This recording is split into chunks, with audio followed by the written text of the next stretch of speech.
Hello students, आज मैं आप लोगों के लिए एक डिफरेंट टॉपिक लेके आया हूं और ये टॉपिक मेमोरेंडम ऑफ एसोसिएशन के चैप्टर से रिलेटेड है। ये बहुत ही पुराना एक कॉन्सेप्ट है और इस कॉन्सेप्ट का नाम है डॉक्ट्राइन ऑफ कंस्ट्रक्टिव नोटिस। अब देखिए, मैं इन वर्ड्स को ना डिवाइड करके आपके सामने क्लियर कर रहा हूं। पूरी लाइन को मैं डॉक्ट्राइन ऑफ कंस्ट्रक्टिव नोटिस को मैं डिवाइड कर रहा हूं आपके सामने। डॉक्ट्राइन मतलब होता है थ्योरी। डॉक्ट्राइन मीन्स थ्योरी और प्रिंसिपल, और ये जो थ्योरी या प्रिंसिपल है इसका नाम है कंस्ट्रक्टिव नोटिस। अब कंस्ट्रक्टिव नोटिस का मीनिंग क्या होता है? नोटिस का मतलब किसी को इंफॉर्मेशन देना, और कंस्ट्रक्टिव का मतलब ये हम प्रिज्यूम कर लें कि हमने आपको इंफॉर्मेशन दे दी है और आपको उस बारे में नॉलेज है। तो लॉ से जब ये प्रिज्यूम कर लिया जाए तो उसे ही कहते हैं डॉक्ट्राइन ऑफ कंस्ट्रक्टिव नोटिस। इस लाइन का मीनिंग क्या हुआ? इस लाइन का मीनिंग ये हुआ कि लॉ में ऐसा कई बार कहा गया है कि बहुत सारी इंफॉर्मेशन हमें बताने की जरूरत नहीं होती, वो हमें पता होनी चाहिए। बहुत सारी इंफॉर्मेशन हमें बताने की जरूरत नहीं पड़ती और हम ये मान के चलते हैं कि आपको वो इंफॉर्मेशन पता है। जैसे कि आपने इंडियन कॉन्ट्रैक्ट एक्ट में पढ़ा होगा कि ignorance of law is no excuse. Yes, ignorantia juris non excusat. और हम ये मान के चलते हैं कि आपको लॉ की नॉलेज है। तो कंस्ट्रक्टिव नोटिस का मतलब हम ये मान ले कि इस एक पर्टिकुलर इंफॉर्मेशन के बारे में आपको सारी की सारी नॉलेज है। कंपनी लॉ में और कंपनी के साथ इसका क्या कनेक्शन है? तो कंपनी लॉ में या कंपनी के साथ इसका यह कनेक्शन है कि जब हम बोलते हैं कि सर कंपनी के मेमोरेंडम और कंपनी का articles of association, companies act में यह प्रिज्यूम कर लिया गया है कि कंपनी के memorandum of association and company के आर्टिकल्स ऑफ एसोसिएशन, ये दोनों डॉक्यूमेंट्स क्या होते हैं? ये दोनों डॉक्यूमेंट्स होते हैं पब्लिक डॉक्यूमेंट्स। यस, ये दोनों डॉक्यूमेंट पब्लिक डॉक्यूमेंट्स हैं। इसका ये मतलब है कि जो भी पर्सन, जो भी आउटसाइडर, यस, कंपनी के शेयर होल्डर की बात नहीं कर रहा हूं मैं, जो भी आउटसाइडर, कंपनी के मेंबर्स की, डायरेक्टर्स की बात यहां मैं नहीं कर रहा हूं, उसके अलावा जो पर्सन कंपनी के साथ डील कर रहा है, हम ये मान के चलते हैं कि उसने कंपनी के मेमोरेंडम और कंपनी के आर्टिकल्स ऑफ एसोसिएशन को पढ़ लिया है, क्योंकि ये दोनों डॉक्यूमेंट पब्लिक डॉक्यूमेंट्स होते हैं। मैं आपको एग्जांपल देता हूं। अगर आप एयरटेल की वेबसाइट पे लॉगिन करेंगे तो एयरटेल की वेबसाइट पे आपको एयरटेल कंपनी का मेमोरेंडम ऑफ एसोसिएशन और साथ ही साथ उसका आर्टिकल्स ऑफ एसोसिएशन भी मिल जाएगा, उसका सर्टिफिकेट ऑफ इनकॉर्पोरेशन भी मिल जाएगा। ये सारे डॉक्यूमेंट आपको किसी भी कंपनी की वेबसाइट पे अवेलेबल होते हैं। तो जिस भी कंपनी के साथ आप डील करने वाले हैं, उसे डील करने से पहले आप कंपनी के मेमोरेंडम और आर्टिकल को जरूर पढ़ लें, क्योंकि इसमें सारी की सारी लिमिटेशंस होती हैं कंपनी की। लिमिटेशन का मतलब कि कंपनी के डायरेक्टर्स क्या कॉन्ट्रैक्ट कर सकते हैं और कौन सा कॉन्ट्रैक्ट नहीं कर सकते, किस एक्सटेंट तक कोई कॉन्ट्रैक्ट कर सकते हैं। ये सारी की सारी बातें कंपनी के मेमोरेंडम में और कंपनी के आर्टिकल्स में लिखी होती हैं। तो अगर आप किसी कंपनी से डील कर रहे हैं और अगर आपने कंपनी के मेमोरेंडम और आर्टिकल को नहीं पढ़ा और उसके बाद अगर कोई प्रॉब्लम हुई तो गलती आपकी होगी। तो शायद आपका क्वेश्चन ये हो कि हमें तो इस बारे में पहले इन्फॉर्म नहीं किया गया था। यस, यही डॉक्ट्राइन ऑफ कंस्ट्रक्टिव नोटिस आता है। यानी कि यहां ये प्रिज्यूम कर लिया जाएगा कि जिस कंपनी के साथ हम डील कर रहे हैं, हमने पहले ही उसका मेमोरेंडम और आर्टिकल रीड कर लिया था। अगर हमने नहीं किया तो भी कोर्ट यही मान के चलेगा, कोर्ट के दिमाग में परसेप्शन यही होगा, कोर्ट का पॉइंट ऑफ व्यू यही होगा कि आपने जरूर कंपनी के मेमोरेंडम और आर्टिकल को पहले पढ़ लिया था। चाहे मैं कोर्ट को ऐसा कितनी बार भी कहूं कि सर मैंने नहीं पढ़ा, मुझसे गलती हो गई, मुझसे भूल हो गई, लेकिन कोर्ट कहेगा कि हम ये मान लेते हैं कि आपने मेमोरेंडम और आर्टिकल को पढ़ लिया था। इसी का एक लीडिंग केस लॉ है और इस केस लॉ का नाम है कोटला वेंकट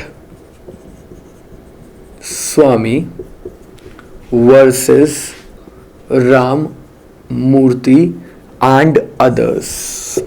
तो ये केस लॉ फेमस हुआ था कोटला वेंकट स्वामी वर्सेस राम मूर्ति के नाम से। 1934 के आसपास ये केस आया था और देखिए इस केस में क्या हुआ था। इस केस में यह हुआ था कि एक कंपनी के वैसे ये जो केस हुआ था, ये केस कंपनी के डायरेक्टर्स के ऊपर हुआ था।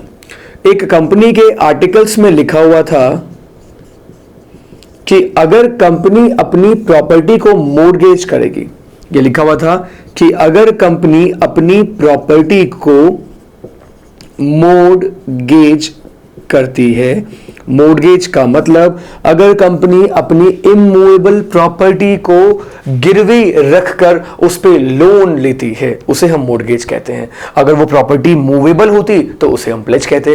तो अगर कंपनी के आर्टिकल्स में ये प्रोविजन था कि कंपनी अपनी प्रॉपर्टी को अगर मॉर्गेज करेगी, तो इन दैट केस उस मॉर्गेज डीड पर 3 सिग्नेचर्स रिक्वायर्ड होंगे। तो उस मॉर्गेज डीड पर 3 लोगों के सिग्नेचर्स रिक्वायर्ड थे।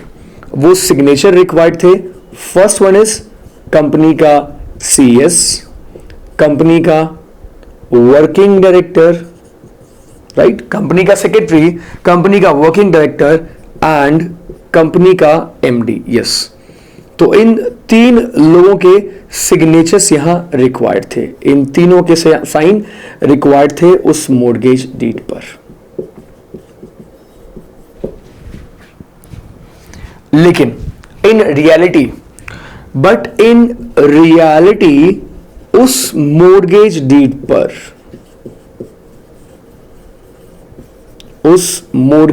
पर सिग्नेचर था कंपनी के सेक्रेटरी का और साथ ही साथ कंपनी के वर्किंग डायरेक्टर का, यानी कि कंपनी के एमडी का साइन वहां मिसिंग था। उस मॉर्गेज डीड पर एमडी का साइन नहीं था। सो एमडी का सिग्नेचर मिसिंग था।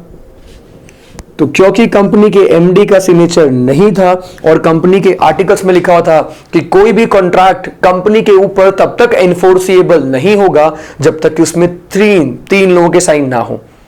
ठीक है, राइट, 3 साइन रिक्वायर्ड थे, किस किसके? कंपनी का एमडी, कंपनी का वर्किंग डायरेक्टर एंड कंपनी का सीएस। बट रियलिटी में 2 लोगों के साइन थे, बट कंपनी के एमडी का साइन नहीं था। जब ये कंपनी वाइंडिंग अप में गई तो जो मॉर्गेजी था, मॉर्गेजी ने कंपनी के ऊपर केस फाइल किया और केस फाइल करके प्रॉपर्टी की डिमांड की, वो प्रॉपर्टी जो कंपनी ने मॉर्गेज की थी अगेंस्ट दी लोन। लेकिन पता है कोर्ट का वर्डिक्ट क्या आया? कोर्ट ने कहा कि जो मॉर्गेज डीड थी ना, वो मॉर्गेज डीड इनवैलिड थी, वो मॉर्गेज डीड वैलिड नहीं थी। आप पूछेंगे सर वो वैलिड क्यों नहीं थी? वो वैलिड इसलिए नहीं थी क्योंकि कंपनी के आर्टिकल्स में यह लिखा हुआ था कि अगर कंपनी मॉर्गेज डीड बनाएगी तो उसमें 3 सिग्नेचर्स रिक्वायर्ड हैं, और रियलिटी में कितने थे? रियलिटी में थे 2 सिग्नेचर्स। सो प्लेंटिफ ने यह कहा कि सर इस बारे में मुझे कैसे इंफॉर्मेशन होगी कि 3 साइन रिक्वायर्ड थे, 2 लोगों ने साइन किया, इस बारे में मुझे तो कोई इंफॉर्मेशन नहीं थी। ये साइन तो कंपनी के ऑफिशियल्स ने किया था और कंपनी के ऑफिशियल्स ने मुझे इस बारे में कुछ भी नहीं बताया था। लेकिन कोर्ट का वर्डिक्ट क्या आया कि क्या आपने कंपनी के आर्टिकल्स को पढ़ा था?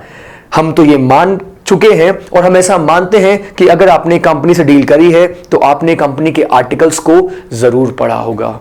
और कंपनी के आर्टिकल्स में लिखा हुआ था 3 सिग्नेचर्स रिक्वायर्ड, बट रियल में 2 साइन थे। यानी कि गलती किसकी मानी गई? गलती मानी गई आउटसाइडर की। Yes, so outsider was held liable और उसे मॉर्गेज डीड के बदले में कुछ भी नहीं मिला।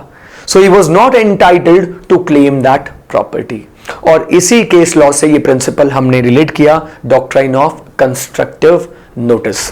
तो एक बात तो सर मुझे समझ में आ गई कि doctrine of constructive notice company के फेवर में काम करता है और आउटसाइडर के अगेंस्ट काम करता है। इसमें बेनिफिट किसको मिलता है? इसमें बेनिफिट कंपनी को मिलता है और लॉस आउटसाइडर को मिलता है। तो मैं आप लोगों को भी बोल रहा हूं कि इन फ्यूचर आप जब भी किसी कंपनी से कॉन्ट्रैक्ट करें तो पहले उस कंपनी के मेमोरेंडम और आर्टिकल को जरूर पढ़ लें, और अगर उस कंपनी के मेमोरेंडम और आर्टिकल में परमिशन ना हो तो आप कॉन्ट्रैक्ट साइन ना करें, क्योंकि वो आपके अगेंस्ट जा सकता है। इसी प्रिंसिपल का एक एक्सेप्शन आया था। इसी प्रिंसिपल का एक एक्सेप्शन आया था जिसे नाम दिया गया डॉक्ट्राइन ऑफ इंडोर मैनेजमेंट। ये डॉक्ट्राइन ऑफ इंडोर मैनेजमेंट क्या होता है, इसकी बात हम नेक्स्ट वीडियो में करेंगे। तब तक keep watching, stay tune, thank you so much.